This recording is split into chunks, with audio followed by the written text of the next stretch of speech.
안녕하세요. 표현의 빛깔, 이야기로 표현하기 두 번째 시간입니다. 지난 시간에 이제 이 이야기로 표현하기, 이 소설에 나오는 다양한 표현 방법, 그 중에 풍자가 무엇인가, 그리고 이 소단원에서 배울 제재인 양반전의 배경 지식을 활성화하기 위해서 작가가 어떤 사람인가를 살펴봤어요. 지난 시간에 배운 내용을 정리를 해보자면은, 가장 핵심 제재인 풍자라는 것은 어떤 부정적 현상, 나쁜 상황, 혹은 뭐 나쁜 놈, 잘못된 것들, 이런 사례들, 이런 것들을 맞지 않는 것들을 웃음을 유발해서 비판하는 표현 방법입니다. 뭔가 잘못된 것, 나쁜 놈을 야, 이 나쁜 놈아 라고 말하는 게 아니라 비유를 사용하는데 뭔가 좀 우스꽝스럽게 만드는 거야. 그래서 뭔가 좀 높은 사람들을 굉장히 뭔가 천하게 이렇게 비꼬아가지고 웃기게 표현하는 이런 것들이 풍자라고 합니다. 예를 들면은 뭐 국회의원을 요새는 이제 뭐 국회의원이라고 이렇게 표현하기도 하죠. 이런 것들이 일종의 풍자라고 볼 수가 있는 거예요. 언어 유희 같은 거를 사용해서 상대방을 돌려서 이렇게 놀리고 깎아내리고 하는 그런 비판하는 것들, 이런 것들을 풍자라고 한다. 그럼 이 풍자는 왜 사용하느냐? 아무래도 직접 비판하는 것보다 더욱 인상 깊게 이렇게 비판을 할 수가 있어요.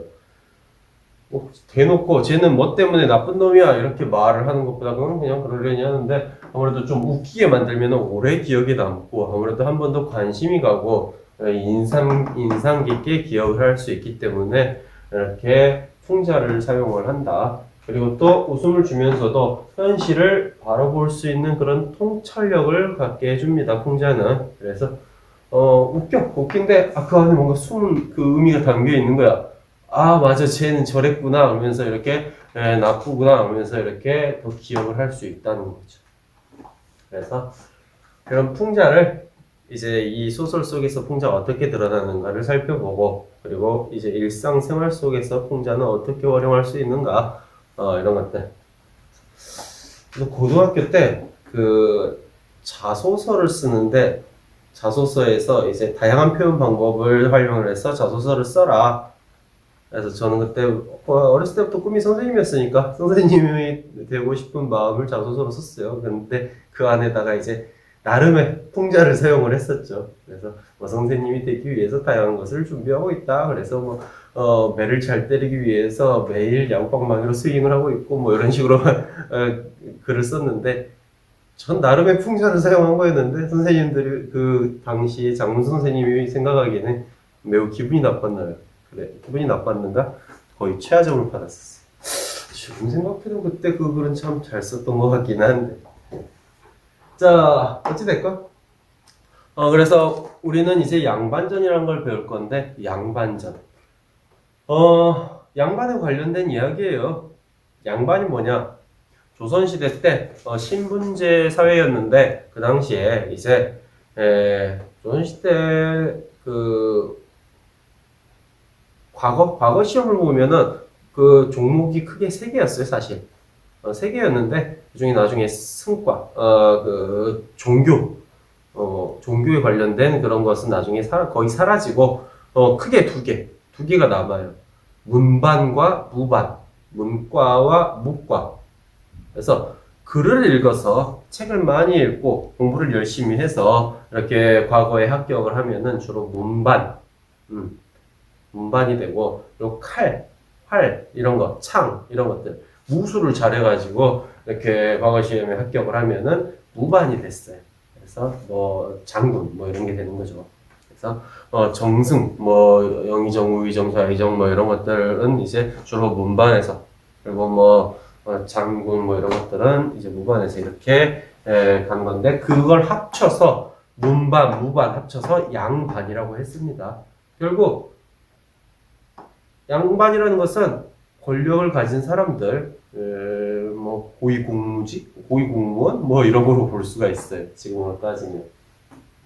국회의원, 대통령 밑에 있는 장관들, 이런 사람들이 다, 지금으로 따지면.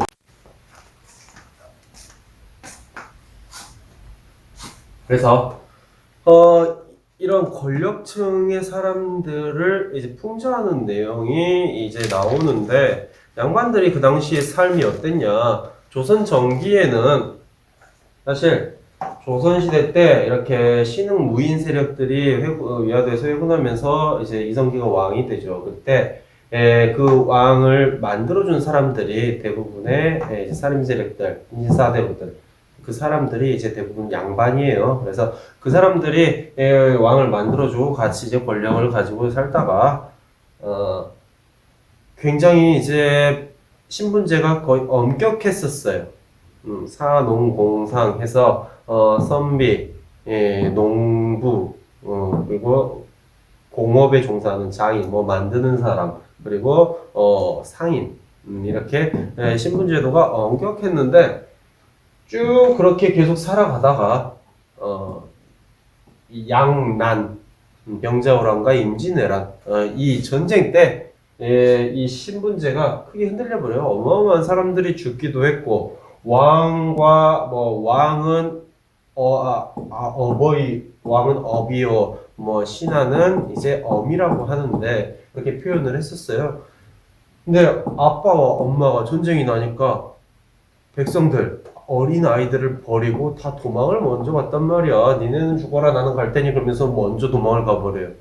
물론 그 전쟁이 나자마자 왕이 바로 도망을 가는 바람에 이제 임진왜란 때도 일본이 우리나라를 바로 쳐들어왔는데, 일본 생각은 그거였어요. 이걸 뭐 며칠 내에 한 4, 5일 만에 이거 수도로 진격해가지고 왕의 목을 베면은 이제 조선은 우리 땅이다 이러고 신나게 뛰어왔어. 근데 이미 우리 왕은 도망을 가버렸어요. 그래서 점점 시간이 끌리고 그 사이에 의병이 일어나고 이순신 장군이 이렇게 위대한 업적을 세우고, 그래서 왕은 계속 신나게 도망 다니다가 일본이 안 되겠다 돌아가자 그리고 이렇게 다시 돌아갑니다. 그래서 우리 조선이 남아있을 수도 있긴 했는데, 어찌됐건 왕이 그렇게 병자호란 때도 도망가고 그렇게 막 굴욕을 당하고 그 뒤에도 또 뭐 이렇게 일본한테도 도망가고 맨날 백성 버리고 도망갔단 말이야.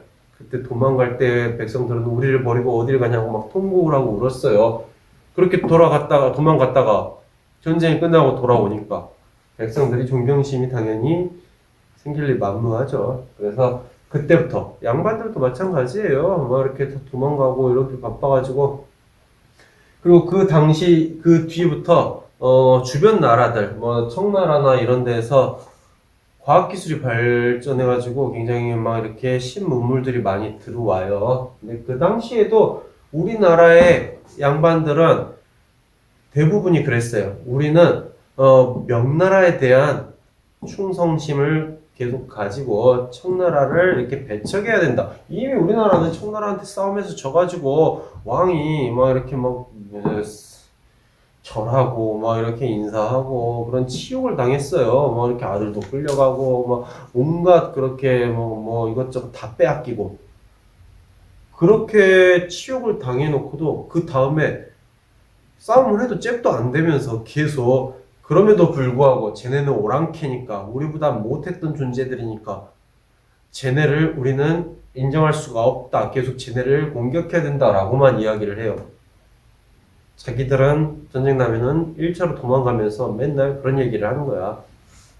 지금으로 따지면은 정치하는 사람들이, 당시에 그런 양반들이. 그러다 보니까 이제 그 당시에 젊은 학자들 중에는 막 청나라 갔다가 와 보니까 저런 기술이 우리나라에 들어오면은 우리나라가 굉장히 뭔가 풍족해질 텐데, 농사를 훨씬 잘 지을 수 있을 텐데, 백성들이 그렇게 굶지 않아도 될 텐데, 이런 기술들이 눈에 보이는 거야. 그래서 그런 것들을 받아들여야 된다. 이용후생파 뭐 이런 실학 사상을 가진 그런 젊은 사람들이 많았어요. 근데 그런 사람들과 이제 또 백성들이 더불어서 이제 생각이 변화하기 시작합니다. 왜 우리는 계속 이렇게 우리를 버리고 도망이 나가는 그런 사람들을 존경하고 따라야 되는 것일까? 그러면서 점점 청나라부터 시작해서 이런 기술들이 들어오고 뭔가 많이 생산하게 되고, 그러다 보니까 그것을 장사를 해서 돈을 많이 모으고 이런 평민들이 생겼단 말이에요. 제일 낮게 생각했던 그런 상인들. 그래서 그런 상인들이 이제 돈 많은 상인들이 생겨났는데 그런 상인들이 이제 돈으로 그 당시에 이제 화폐가 유통되면서 돈만 있으면은 모든 것을 다 할 수 있었어요. 뭐 사람도 고용해가지고 뭐 이렇게 자기 보디가드 삼을 수 있고 쌀도 많이 사가지고 이렇게 나눠줄 수 있고 땅도 사고 그래가지고 막 사람들 소작 주고 그러면서 이제 슬슬 돈의 중요성이 이렇게 막 부각되던 그런 시기였죠. 상공업이 발달하는 시기. 근데 양반들은 계속 머물러 있는 거야. 자기들 권력을 가지고 있었고 그게 그대로만 있으면 참 좋은 세상이었는데 세상이 변해버린 거야. 그래서 걔네들이 기존에는 그냥 가만히 있어도 떡도 나오고 막 쌀도 나오고 가만히만 있으면 됐었는데 책만 읽고 있으면은 모든 게 다 이루어졌는데 이때부터 전쟁이 난 뒤부터는 사회가 변해가지고 그러지가 않은 거야. 그래서 이때부터는 양반들이 먹고 살기가 힘들어서 농사를 지어야 되는데 농사 지을 방법을 몰라요. 그래서 막 소도 없고 소 빌리러 평민한테 갔다가 이렇게 평민한테 양반이 굽실거릴 순 없다 그러고 막 이리 오너라 하면서 막 소 좀 빌리자 그러는데 당연히 거절을 하겠죠. 평민들은. 그래서 싫다 그래 거절당해가지고 돌아와서 농사를 망치고 농사를 접고 뭐 이런 내용의 자기 일기를 쓴 그런 가사 문학도 있기는 해요. 나중에 배우게 될 겁니다. 그래서 이렇게 양반들이 농사도 잘 못 짓고 하니까 점점 가난해져 가지고 망하는 사람들이 많이 나왔어요. 산웅공상 신분제 중에 가장 밑에 있던 그 부자 상인들이 부자인 사람들이 생기고 그리고 양반들 중에 몰락한 사람들 이런 걸 잔반이라고 합니다. 망한 양반들, 잔반들이 많이 생겨났어요. 그러다 보니까 상인들은 어딜 가나 돈을 많이 모았어요. 많이 모았는데 어딜 가나 신분제 때문에 천한 대접을 받아요. 그래서 뭐 어디 가서도 이렇게 막 양반들보다 훨씬 밑에 앉아야 되고 낮은 상에 앉아야 되고 막 무릎 꿇고 앉아야 되고 인사해야 되고 거지 양반이라도 이 사람보다 높았던 거야. 그래서 막 이렇게 굽실거려야 되고 이런 게 마음에 안 들어요. 그래서 상인이 에이 너는 하루하루 먹고 살기 힘드니까 그 양반 족보를 나한테 팔아라. 대신 난 너에게 먹고 살 돈을 주마. 그러면서 족보를 사들이기 시작합니다. 그래서 신분을 세탁을 하는 거죠. 바꿔버려요. 그래서 얘는 원래 뭐 그냥 개똥이 이렇게 아무 성도 없는 그런 이름만 있는 존재였는데 어느 날 갑자기 김 씨가 되고 이 씨가 되고 이렇게 족보를 사가지고 성을 바꿔버립니다. 그러면서 이런 사람들이 늘어나다 보니까 가짜 양반들이 판을 치니까 평민들은 쟤 엊그제까지 상인이었는데 갑자기 양반이 됐네 그러면서 양반에 대한 존경심이 쟤도 가짜일 거야 의심을 하면서 존경심이 사라지게 되죠. 그러면서 더욱 양반들이 횡포를 부리고 이런 모습에 대해서 그런 붕괴하는 그런 모습들을 많이 보입니다. 그래서 그때부터는 조선 후기에는 양반들에 대해서 이렇게 뭔가 막 평민들이 들고 일어나서 봉기를 하는 이런 모습들도 많이 나와요. 그래서 이런 내용들 신분제가 동요하면서 이 족보를 팔고 이렇게 사는 그런 내용이 이 작품 제제 양반전 안에 들어있는 내용이에요. 그래서 이제 30페이지 양반전을 살펴보면은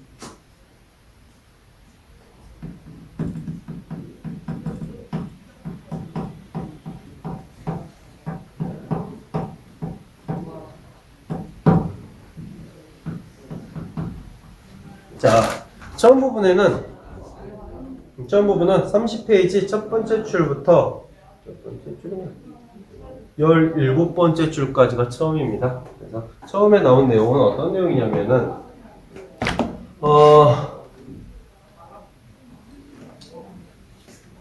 등장인물이 일단 양반이 등장을 하죠. 그래서 이 양반이 굉장히 가난해요. 가난하기 때문에 평소에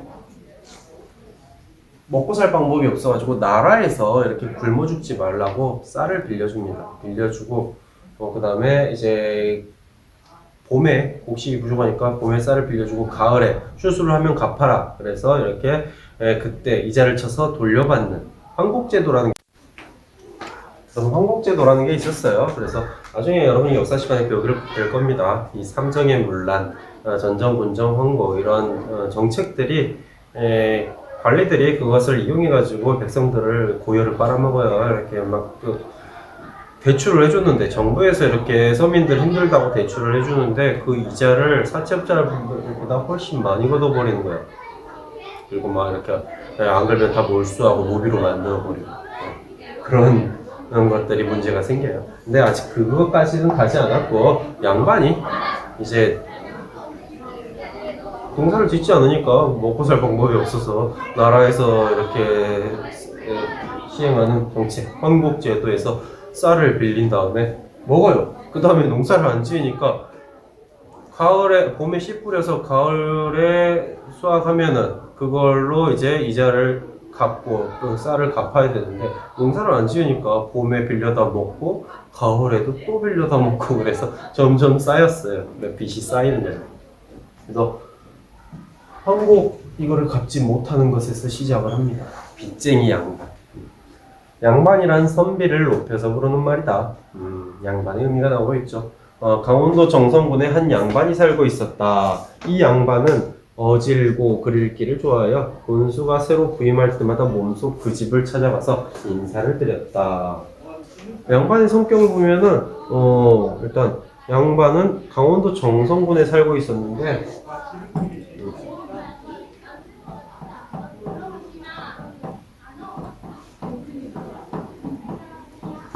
1학년들이 화교를 하고 있습니다. 꽤 시끄럽네요. 강원도 정선군 공간적 배경이 나오고 있어요. 소설의 배경은 크게 시간적 배경과 공간적 배경으로 나눌 수가 있는데 공간적 배경은 작품의 분위기를 형성하거나 뭐 주제를 효과적으로 드러내는 데 영향을 미치기도 하는데 여기에서는 그냥 이렇게 어떤 실제적인 리얼리티를 살리기 위해서 현실감 부여하기 위해서 이렇게 강원도 정선으로 설정을 해놓은 겁니다. 그래서 이 강원도 정선군에 살고 있던 양반은 어질고 그릴기를 좋아하여 군수가 새로 부임할 때마다 몸소 그 집을 찾아가서 인사를 드렸다. 군수들이 발령을 받아서 오면은 이 양반을 찾아가서 인사를 드렸어요. 성격도 괜찮고 책 읽기도 좋아하고 뭔가 모범적이었단 말이에요. 근데 책 읽기를 좋아하고 어진 이 양반이 이렇게 뭔가 성격은 괜찮은데 능력이 없죠. 그래서 선곡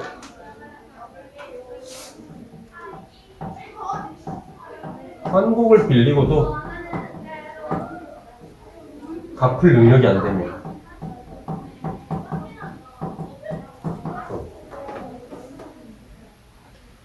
그런데 이 양반은 가난하여 해마다 관청에 황국을 구워다 먹었다. 그 빚을 갚지 못하고 해마다 쌓여 천섬에 이르렀다. 맨날 이렇게 빌려다가 이제 이 사람이 성격도 좋고 이렇게 뭔가 존경할 모습도 있고 하니까 군수들이 와가지고 이렇게 맨날 인사를 하고 그러다 보니까 이 사람이 이제 먹을 방법이 없어서 황국을 꾸러 군청에 가면은 군수들은 존경스러운 사람이니까 그러면서 막 이렇게 내줬단 말이야. 갚질 않아도 계속 내줘요. 어떻게 보면 불법 대출이죠 지금 보면. 근데 이렇게 계속 받아가지고 먹고 갚지 않으니까 그게 천섬으로 이렇게 쌓였단 말이에요. 근데 강원도 감사, 그러니까 지금도 따지면은 지금도 그 감사라고 하죠. 이렇게 뭐 세금 잘 내고 있나 이런 거 검사하는 사람. 이 사람이 돌아다니다가 황공장부를 조사하고 크게 노하였다. 조사해보니까 어마어마하게 빌려놓고 갚지를 않는 거야. 그래서 어떤 놈의 양반이 나라의 곡식을 축낸단 말이냐. 감사는 그 양반을 잡아 가두라고 명했다. 그래서 감사의 명으로 갑자기 양반이 공경에 처하게 됐어요. 빌려도 안 갚으면 되지. 그러면서 막 빌려다 먹었단 말이에요. 갚을 능력은 없지만 나는 먹고 살아야 되니까 그러면서 막 빌려다 먹었어. 근데 이제 갑자기 저 나쁜 놈 가둬라 하면서 이렇게 명령이 떨어지니까 공경에 처하게 됐어요. 그래서 군수는 그 양반이 가난해서 빚을 갚지 못하는 것을 딱하게 여겨 차마 가두지를 못하였다. 그러나 군수도 양반의 빚을 해결할 방법은 없었다. 그래서 군수가 저 사람은 인품이 훌륭하니까 이게 황공 못 갚은 것 같고 막 가두기는 그런데 그럼에도 이렇게 뭔가 해결할 방법은 없으나 대신 갚아줄 수는 없어요. 그래서 그래서 결국 양반은 빚을 갚을 길이 없어서 밤낮으로 울기만 하였다. 양반이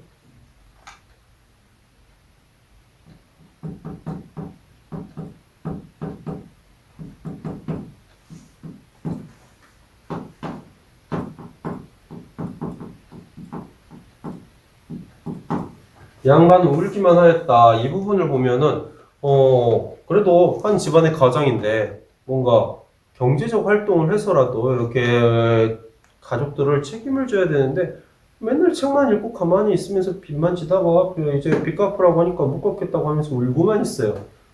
그런 남자 없대요? 이런 남자 아무리 양반이라도 그쵸? 굉장히 무능하죠. 그래서 굉장히 이런 책만 읽는 것에 대해서 이렇게 뭔가 인품이 훌륭한 뭐예요? 현실적으로 이렇게 무능한데 그래서 이런 무능한 모습을 희화화하고 있습니다. 양반의 무능함을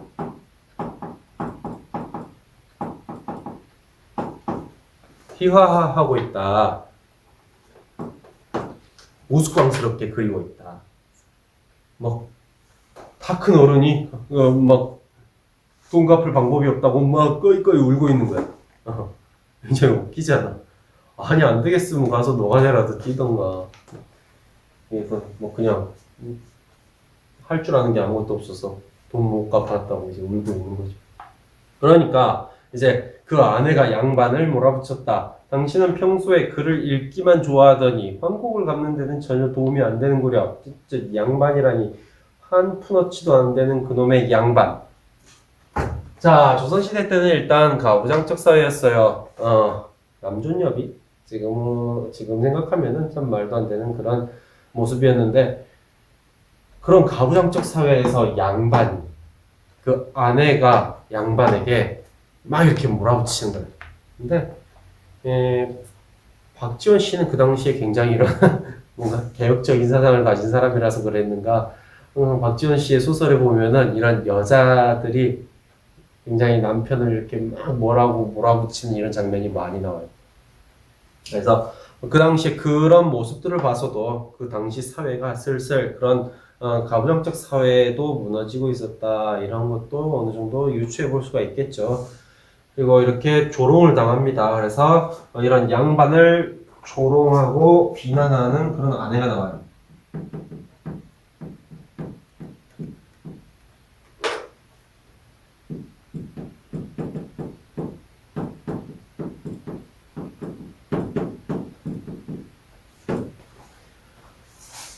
아내는 남편이 뭐라도 좀 했으면 좋겠는데 이렇게 책임감 있는 행동을 했으면 좋겠는데 울고만 있으니까 옆에서 이렇게 비난하고 조롱을 하죠. 그러면서 이 부분은 일단 작가가 이 아내의 입을 빌려서 양반의 무능과 생산성을 그런 비판하는 부분입니다. 그래서 이런 양반에 대한 비판의식이 이제 작가의 비판의식이 드러나는 부분이라고 볼 수가 있죠.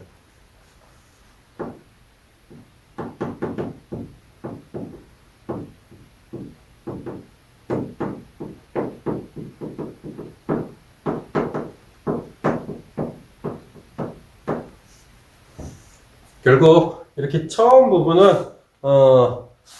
한 가난한 양반이 황복을 갚지 못해서 공경에 빠진 내용이 나오고 있어요.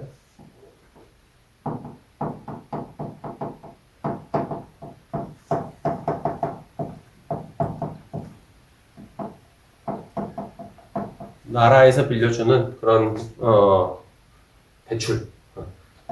대출을 갚지 못해서 잡혀가게 생긴 거예요. 곤경에 처했다. 이런 내용이 나오고 있습니다. 그래서 이제 그 뒤에 이 양반이 어떻게 될 것인가, 이것은 가운데 중간 부분은 다음 시간에 이어서 하도록 하겠습니다. 수고했어요.